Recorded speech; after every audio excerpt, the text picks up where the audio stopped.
All right, let's go to the next session, which is absolutely interesting. Design intelligent. How AI is rewriting and creating process. We have a killer lineup of panel. I'm going to call upon one by one.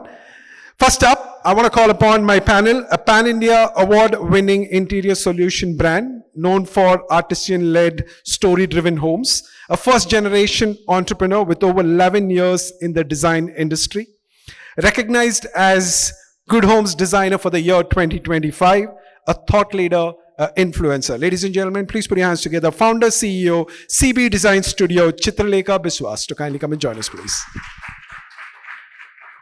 We will do another round of applause as she wins, recognized for the Good Home Design Award for the year 2025. One more round of applause.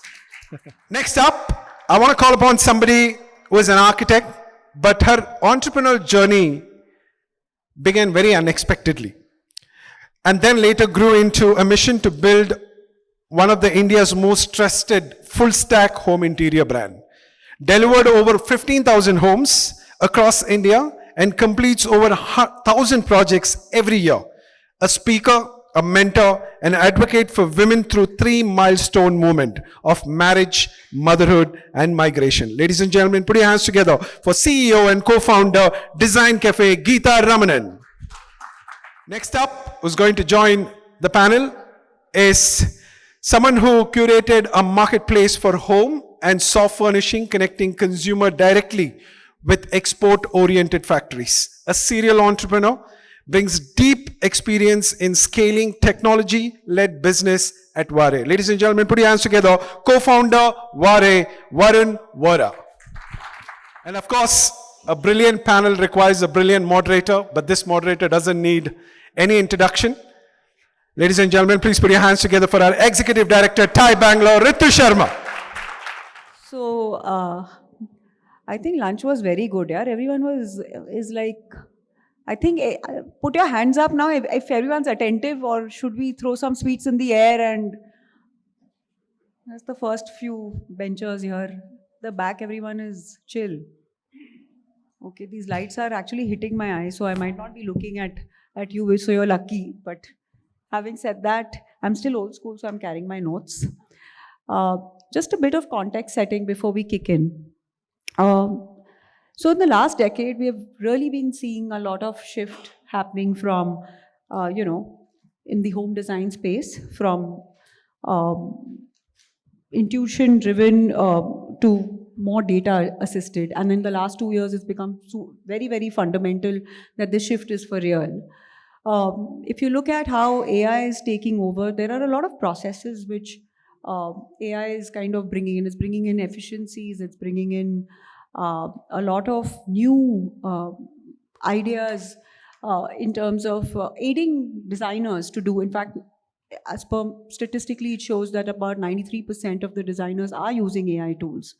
So the real question is that, is AI really useful, or is AI becoming a co-creator in this entire design process? And that is actually my first question to all three of you all, that are designers still leading the process, or are we moving towards more algorithm-driven, designing activities? And where does the human element sit in, considering we're such a high on culture, right? And Chitralekha you're very specifically doing so much work in that space. How does it fit into a country like ours, which is so nuanced from a cultural perspective? So, Gita, yeah, you want to start? Okay, so as we go through this, I'm sure I'll elaborate on how at DesignCafe Home Lane, we both believe that AI will change the way we all are able to build scaled businesses, right? But at the very core of it, when we talk about design, I don't think we are yet at a place where design is being replaced by the human that holds the conversation. But there are aspects to it that the paradigm, I think, has completely changed, right? And how does that look like? I don't think AI replaces creativity today. AI replaces friction in my mind, right? And friction is there through the entire design process in such an absolute way that today there is so much of high bandwidth that is lost in very low leverage tasks. Okay, so the way I look at it, there are three economies that it's breaking. One is, and the most obvious one, which is the time economics of it, that the amount of time that designers used to spend in details which do not offer the most amount of value at the end of the day to the customer. Redos, lot of options, just making so many renders, the number of drawings that need to be put together. A lot of this is minimized, and actually that seems to be the most obvious way that we think that AI is making a difference for how, not replacing creativity in any way, but is changing the paradigm of how a designer works. The next is the cost economics of it, right? And the way we looked at that, again, initially the time economics, what we gain there, we think that is the aspect that we are saving from a cost point of view. That you can actually create so many more renders. But to be honest, design is not an option generation business. It's actually an option elimination business.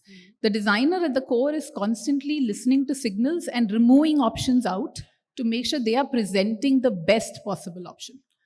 At the end of the day, how do the cost economics because of AI work better? Because it is reducing the amount of friction that is there between the entire process. And that, I think, is a game changer which designers have to capitalize on, right? And beyond and above this, something that we don't talk about enough is the trust economics of when all of these come together. At the end of the day, I'm very positive, and this is true to very large firms that have built design businesses over a couple of generations. At the end of the day, it's not just the design aesthetic that customers go to them for. There is a trust quotient that people go for, which a couple of new age businesses are trying to translate on how do you showcase trust at scale, right? And that part of it, I think, is something that AI will help significantly in, because it is no longer just translating how design works at an aesthetic level initially, which the designer is still holding to a large degree. They are still working through, they are spending time with the customer, they are translating that brief. But now you're able to remove friction around every other process, right? And actually, at the end of the day, minimize the number of errors that happen because of miscommunication, because of the number of reruns that happen, because of the amount of connections that need to be there across the whole chain to go from design direction all the way through to manufacturing to production to installation, and not to mention supply chain procurement in the middle of it, right? Businesses at scale truly should be able to capture all of this value. And in that, I think AI is something that is completely rewriting the way such businesses will be built. Is it challenging creativity? No, right? But that is still the tip of the iceberg in terms of what we have been able to kind of look at today. At our companies, we actually have what we call an AI co-pilot for designers, because we want exactly these 3 points to be addressed. We want them to save on the time. We want them to be saving on costs for the customer, but also for the company. And we want to help them build trust. And to do this, we want them to use the maximum bandwidth that they have on where they have the maximum impact for the customer, rather than spending time on doing things that can be minimized and taken away. Everything that can be solved that is repetitive, that is mundane, I would like to take it away from a designer. Because earlier in design firms, how is it done? You were a junior designer to do it. That's how you're apprenticed. And I think AI is a great way where mediocrity will no longer play. And this is the story to look ahead to. Nice. Thanks, Gita. Varun, I think your perspective would I really think throw light. where AI is rapidly evolving. We've been using it for the last couple of years. We're lucky as a business, we kind of came into existence post LLMs existing, right? So a lot of what we do today wouldn't be possible in the way we do it without AI. Specifically on design, right? Internally at Vaaree, what we've seen, and so we use AI, for example, we launch 6, 8, 10,000 new designs and products every month on our platform. That wouldn't be possible without AI, right? And that AI sits, like there are components and semi-autonomous agents that exist all the way from at the factory level NPD to like listing, showcasing, highlighting, etc. Image, video generation, all of that. So that's very core. But internally, we do a lot of design stuff, which is not home interior design, right? We do a lot of digital surface design. We do a lot of trend and insight based stuff, which is super important because we come into the picture once, I think, the home is handed over. Like once you move into your house, the house keeps evolving as the people in it keep evolving, right? And we kind of help you curate that journey. Specifically, I think the role that has changed is designers are still the ones responsible for taste. So we often say we're curated, and that distinction is super important because data will tell you some things, AI will tell you a lot of things, but at the end of the day, we are not at a place where taste and empathy are natural or easy outcomes with AI. It's something that is still deeply human as of 2026 February, right? And I think for us that's super important. And I think just to build on what was already said, there is a lot of mundane work in anything, including design, right? Whether it's layouting, whether it's boilerplates, whether it's running some simulations, whether it's converting A to B to C formats, all of that was time-consuming work that necessarily didn't add value, but it was a necessary requirement, right, for the design process. And I think that AI is just like supplanting a lot of that, which we believe will just allow for a greater degree of creativity across the industry in general. And that should result in us seeing deeply more personal homes over the next decade in India. I think the brand CeeBeeDesignStudio or many such other very bespoke or boutique interior firms are at a crossroad, really, because we see as much pros as con in using AI. Because when people come to us, they come to us to tell their story, to create their specific unique identity, which is nothing like your neighbors, though your layouts are exactly the same. You both move into an apartment which has the exact same size of kitchen, which has the exact 3 bedrooms and the balcony, but nothing else is common between the both of you. So to create that unique identity, I feel AI, as Gita very clearly said, for us, does the repetitive jobs, does the operational jobs. The initial ideation can be visualized better to be explained to the clients. And even as I was saying, clients also come in with a better visual representation of what they were trying to tell us, maybe through some reference images from Pinterest. So amateur apps help clients to visualize what they want, and that solves a lot of communication problems also. However, there are a couple of negatives also that we face, because when clients who are looking for customized services, unique products like, somebody mentioned the Atangudi tiles or the Chettinad pillar, they are still expecting delivery similar to what AI ready-made modular furniture firm can deliver. So that becomes a challenge for us. However, a lot of our designers come from design schools and haven't had the academic, maybe they have language barriers. So communication in an operational level, talking to your clients, sending out reports, predefined report formats to send out these details, which they are probably, because they are designers, they don't know the operational language. So communication has really worked. However, I feel where, as I said, bespoke, for example, you're talking to a parent, and that parent is absolutely gaga over the artwork maybe that his or her daughter has done, and you suddenly, kind of give out an idea that let's put that sketch on the wardrobe. Now, this ideation cannot come from a conversation with an AI agent. It has to come from unique personal conversations. So I feel that, yes, operationally it has helped us with timelines, but where customized or boutique homes are concerned, we still have a long way to go. And I hope artists and artisans actually still have their value retained. Yeah, so no, thanks very much. And I think you're absolutely right. I think in our first segment of creativity versus computation, it's very, very clear that AI is being used for efficiencies and, to increase productivity, but creative control will still lie in the hands of designers and, of course, like you rightly said, artisans. Let's talk a little bit about business and scalability, okay?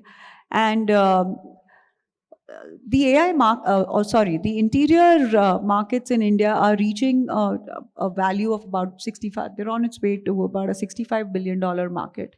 And the AI in interiors is actually slated to touch about 1.3 billion, is what the stats are saying.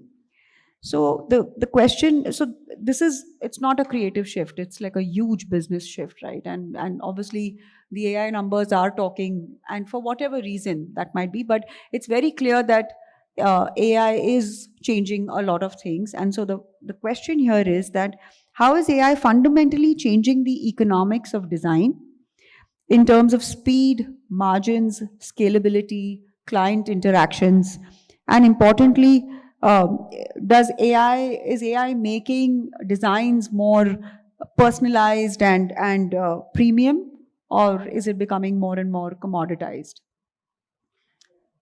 Varun, you want to kick off? One second. You know what I love about our panelists here is that all three of them come from very different segments, but at the same time, they overlap in some way or the other. And that's why the perspectives are so different and nuanced. And I think we'll finally have a very strong story to tell post the session. So would really like all of you all to be attentive so that you can ask as many questions. Yeah, over to you, Varun. So, I mean, I think for us, we're all in on AI at the heart of scalability, especially when it comes to businesses. With regards to premiumization or commoditization, I don't think it's either or. So, for example, most home interior designers, most architects, like the home is a destination. It's a project. It's done, and once it's done, it's over, right? And that's kind of where we enter the scene. And over the next 10, 20 years, when you're living in that house, it's going to keep changing. The art's going to change, the serveware is going to change, the cushions are going to change, the curtains are going to change, like the plants that you have are going to change. The mahal that you want in each corner of your house is going to change, right? And barring, let's say, the extreme luxury segment in the country, right? No one can, let's say you want to redo a part of your daughter's room and your budget's 40,000. No interior designer picks that up typically, right? Like you have nowhere to go to. And let's not forget that a very small percentage of the overall population is visually processing in nature, right? So most people want aesthetic input, want help. So for example, we rolled out a beta of we call it an AI stylist, Vaaree. And what we're seeing is like what used to be 30% of conversations where people were asking for help with, will this painting look good on this wall? Will this clock be supported on this, side of this cupboard? That has now gone up to 60%. And so for small transformations that you want to do on a monthly, quarterly, annual basis, right? It is because of AI that you're able to kind of empower them and millions of people, right? That is not something that you could do without AI, right? And so there is a huge shift in accessibility of design, specifically with regards to, let's say, interior styling, interior staging. It was not large in India to begin with, right? But that demand was always there. Everyone wants a sundar corner in their house, right? Like, doesn't matter how much you make, it doesn't matter what income segment or, house purchasing segment you come into, home is a deeply personal space. And like everyone can't afford that help, but with AI you can actually get it. And I think on the flip side, on the higher end, the more premium and luxury you go, AI can help you ideate, AI can help you free up time to come up with even more bespoke solutions, hyper personalized experiences for people, right? So I think it's a bit of both.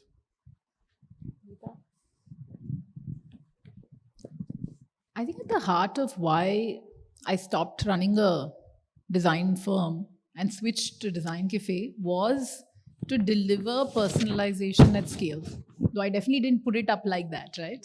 I think I wrote something like democratizing design for India, some grand vision statement. But at the heart of it was this, right? How do you personalize homes, which this is what an architect does, right? At the end of the day, what you want to do is translate who you are and where you come from into an identity in a place, right? And this aspect, which earlier was something that India's luxury segment had access to via architects and designers. The difference today, post-COVID, that I've seen that I find extremely encouraging is people and the generation really believe that I deserve my home today. I'm not going to wait till I retire to build my own home. I'm not going to wait till, I save up so much money, I've done so many things before I do that. I want a home that feels like mine today, right? And they're willing to put that money behind it, which is why we see first-time home buyers who kind of come into the market so much earlier. And what this is translated for us is how do we deliver this across 40 cities of the country, right?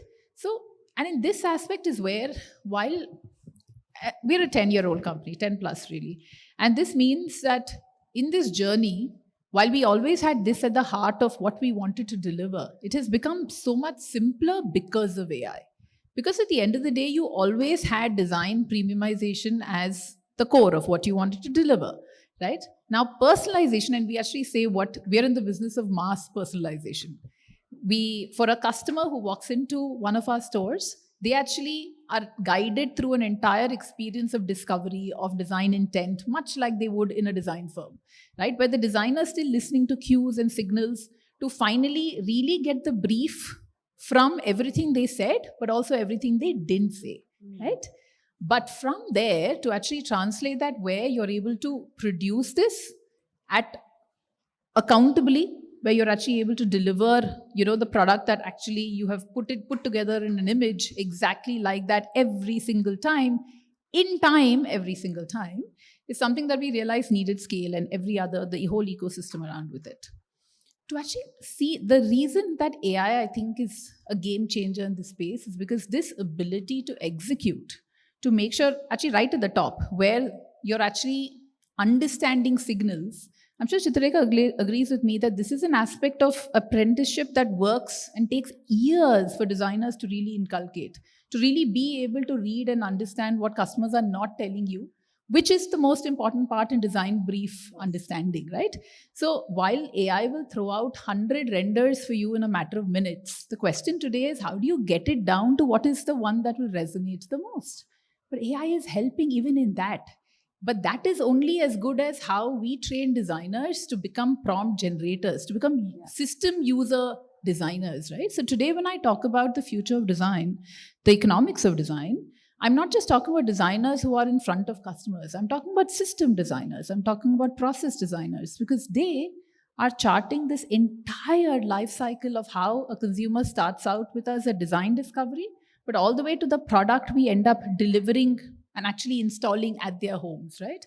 But doing this correctly every single time across the entire length and breadth of the country, which earlier was manual, had a lot of friction between parts, but the amount of change is not something that you are seeing year on year and version 1, 2 the way you did earlier. Today, you're seeing those changes week on week. And that is a monumental shift that even ML did not bring in, which AI is bringing in. And today, I still think when we say 95% of designers use AI, and all my designers use AI, their understanding of AI is, I am using renders. And actually, by the way, I'm happy they are. And we want to make them smarter to use that, right?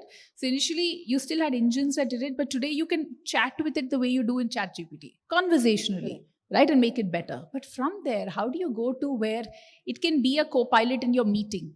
It is listening to cues that you have trained it to, and it's constantly getting smarter on what customers are not saying. It is able to, we're not there yet, but can it connect eventually to how a family is interacting within themselves when they're in your meeting room? They're giving signals constantly and talking about the different spaces. All these are signals an experienced designer can pick up, and they translate that. But this is somebody who has spent 20 years in the field. How do you train a 3-year designer to do that? And that's the future of the scale and the economics of this business. So I think AI has a huge role to play. I think we are at the tip of the iceberg of what its potential is. Already with that, the efficiencies we're able to unlock are tremendous. And I'm extremely gung-ho on where this can lead. With a fair degree of caution. You, ma'am. Firstly, quickly, totally spot on with the mediocrity as we were discussing, and the front line or the junior line segment getting quicker. And obviously, it's an employee that you can retain as well. So, so the more you train, that stays with you as a value add. Now, coming to your question about whether AI is going to support, homes or rather interiors as a business more to the medium level or the premium level. So what happens is, I will answer this question with an example. I actually just thought of it. Last month we had a couple visit us. So we generally work with project values 50 lakhs above for home interiors. So there are two parallel markets, right, where we are looking at premium homes, which is a value in itself because of the sheer amount that one project is bringing you, in comparison to a scale where probably you're doing 30 such projects to get to that value. So both can be scalable in their own ways, right? So this couple we meet, they were working with HomeLane, and their project value which they wanted to spend, the budget they had was 1.5 crore for the home interiors.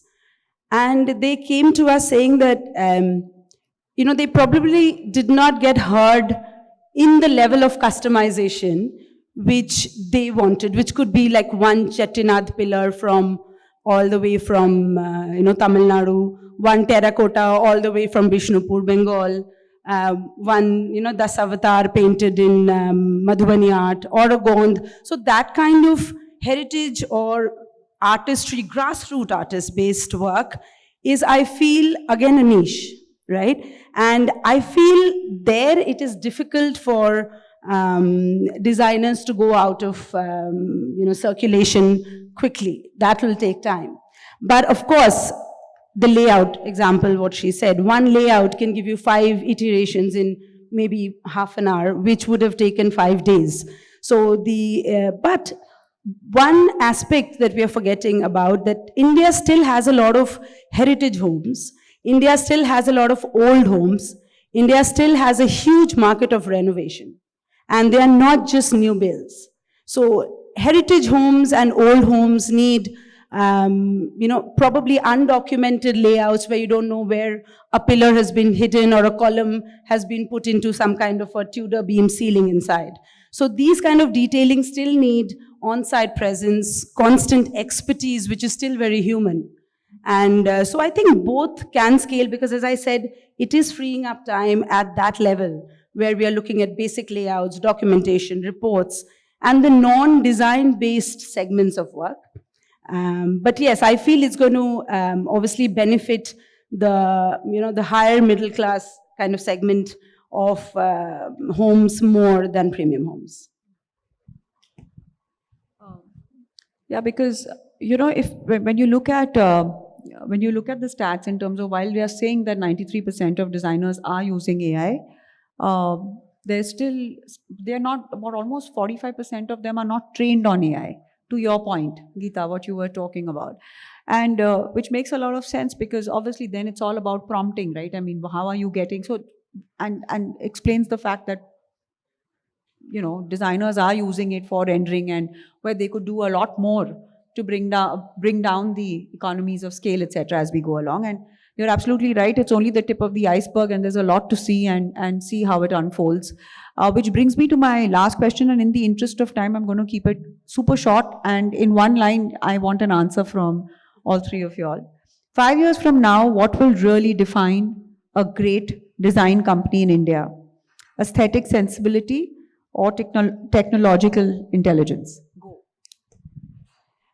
I think the ideation still has to be AI, but the control has to be the designers. So a designer who knows how to balance both and use each to their ability is going to win. I think it's going to be aesthetic sensibility and capability, and I'll say the reason for that as well. AI, in all the avatars that we see it and we consume it today, is a tool.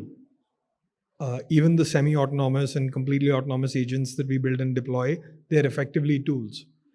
And just like, I'll give you a simple example, right?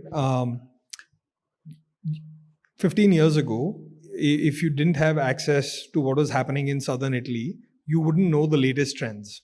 right? Coming out of luxury fashion. 12 years ago, everyone in the country got access to Instagram. Does that make every fashion designer equally trendy? It doesn't. It just doesn't. And so technological competence for firms and organizations is going to be table stakes. Everyone here probably knows how to use Excel, but how many of them can run a 50 crore business as an ERP inside Excel? So technical excellence, like these are tools. You have to be good with it, right? Just like communication. Will you need to talk? Yes. So I think AI is just going to be a foundational layer across every aspect, from marketing to client servicing to onboarding to project management to delivery to quality checks. Your ability to do it better, faster, cheaper is where tools help, right? But you said, who's going to be the best?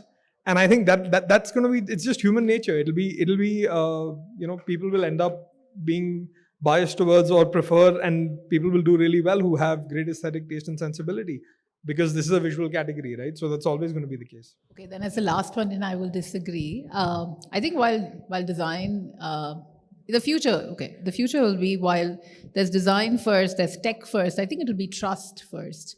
Because design, and how I see it, right? Design, having a design point of view, being design-led is the top layer. Absolutely important. And a company will, in this space, in the home interior space, will be distinguished by the design voice it has, for sure. But that's the first layer.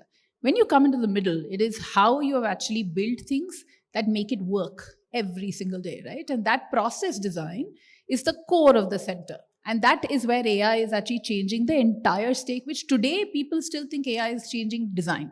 No, but actually what we are really focused on is how is it changing the middle, everything in execution. But at the core, at the bottom of it, what is driving all of this, what will actually end up being that trust layer at the end, is somebody with scale who's executing this day in and day out, every single day, win in the public eye, where everybody is the first to raise their hand when things go wrong, and doing it right predictably, right? So that bit is how trust builds over a decade, but you're doing it at scale. So design, yes, tech, yes, but how does it all come together? Fantastic.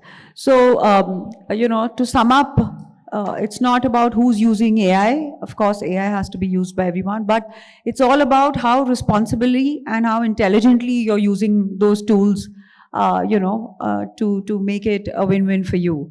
On that note, we finished the panel. Thank you so very much. Very insightful, and we're open for questions. Anyone in the audience? Okay. These lights are just glaring into my eyes. Hi, I'm Chetan. I think this is for Chitralekha or for Gita. So the way I understand, design is probably what, the 10 to 20% of the full value chain? I mean, if I'm building a house or getting interior done, the value of the design would be what, 10, 20% of it? Roughly? The design fees, you mean? Yeah. Yeah, around 10 to 15%. 10 to yes. 15%, right? We generally also, you could have a design consultation, which is separate from the value of the home, or you could have a percentage, whichever system your company follows. Sure. So there's still a large component which is hand-driven, the assembly of it, the delivery of it, and that's probably where the AI will only add to the efficiency, not the creativity. You're right, yes. So what's the question, sir? So the way I see, and I just want reaffirmation. Oh, you just want to discuss? Yes. Yeah. So for this industry, for the house industry or design, it's more of an efficiency which will be brought by AI and not the creativity. Is that correct? See, where modular or furniture that is ready-made is concerned, obviously, auditing and finishing and all of that gets better and better, where somebody in the initial panel was talking about carpenters still existing across tier 2 cities and tier 3 cities, which probably is what you're talking about. Yeah. So if somebody is doing a handwork, or if somebody is doing work, what we call workmanship and artistry, that cannot be audited through AI. Because that is site. But I'll just offer a slightly different perspective when you do projects at scale, Mr. Chetan.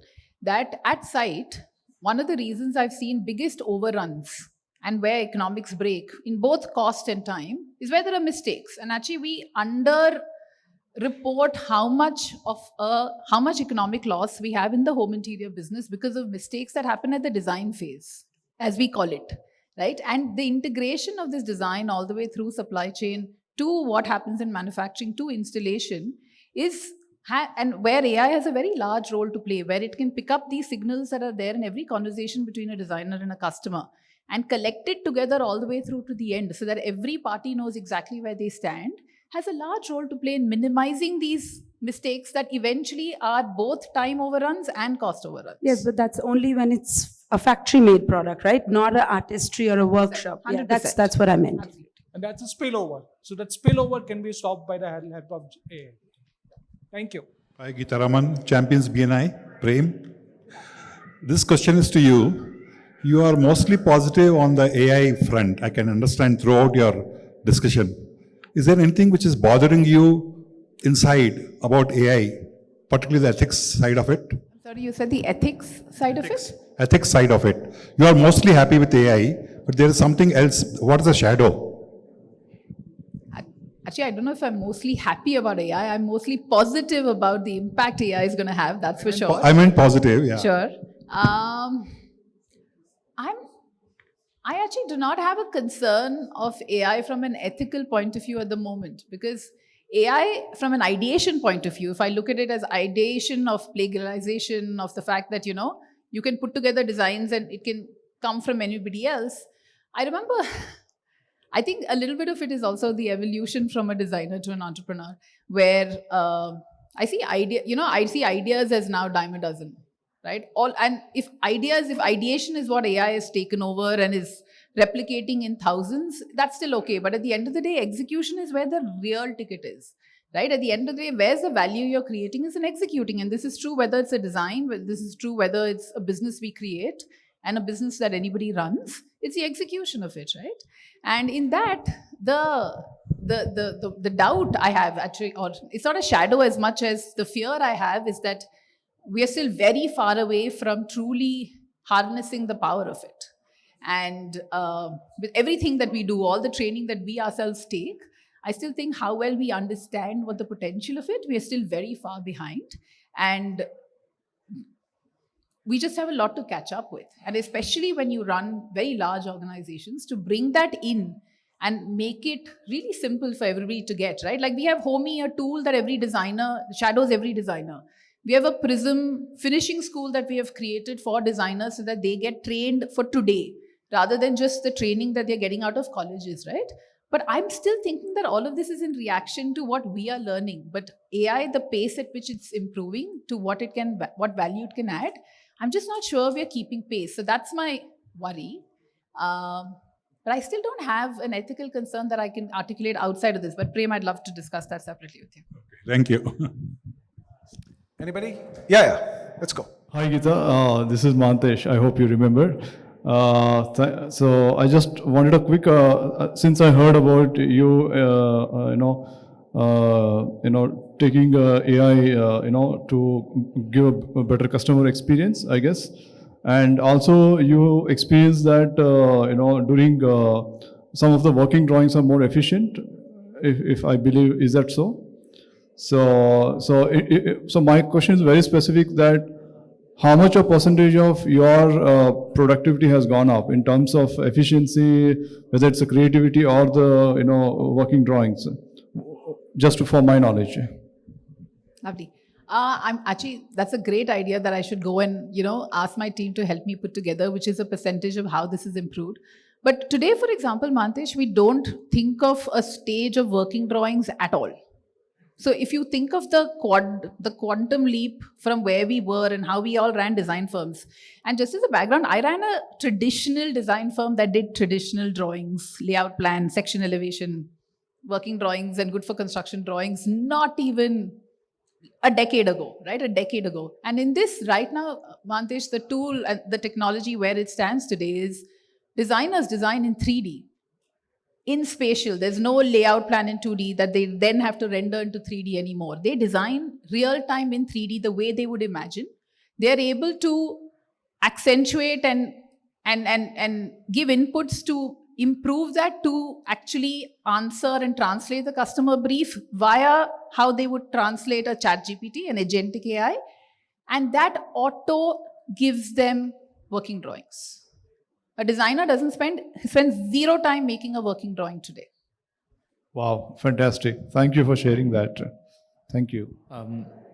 I know we established the difference between the efficiency and the creativity aspect, but I still wanted to ask if there's a risk of when the power is harnessed, in your words, if there's a risk of homogeneity, like if everyone's using the same models with the same kind of like language, and the same models, then is the output going to be homogeneous? Are aesthetics going to start to converge? And what would the implications be for like a diverse country like India, where there are so many varied aesthetics? What would that look like? That's such a great question. And actually, if I had to articulate a fear that Prem mentioned, this is my fear today, right? Like one of the things I dislike very strongly is generic European, modern, international style images, right? And I don't see how that is relevant to the very diverse, very deeply rooted Indian consumer that we are actually trying to serve. But how I see this and how we as a company want to respond to this is that it is true, by the way, that if we are only as good as putting in few inputs and then getting what the model throws to us, we will get very homogeneous generic images out of it, right? And at the end of the day, that is almost like literally the next generation of everybody looking at few Pinterest images of what is trending and that being translated across every cafe, every new trend spot that you've actually seen, right? But what is the answer to that in my mind? The answer is training the designer to be a system designer of that prompt even. Right? Earlier, it's just the translation of it. Earlier, the designer used tools, and like how architect Mahantesh was saying, earlier, whether it was you used your T-square, set square, and on paper, and you translated an idea, and then later you moved to a CAD system, whatever the CAD system was. And today, you're using AI. At the end of the day, the intent is still coming from the designer. Today, AI is just a tool. You have to think of it as a tool today. And you are still the human who's actually driving the intent of the brief. Right? So the better you are in the prompt design, the better the outcome is. So mediocrity in every way, which is something we all talked about, is definitely on its way out. And before it's on its way out, we'll see a lot of exactly what you said. Generic, copy-paste, exactly looking similar. Japandi, Scandinavian, Indian minimalist designs that are there 1,000 off on Pinterest today. But what should be what we look forward to?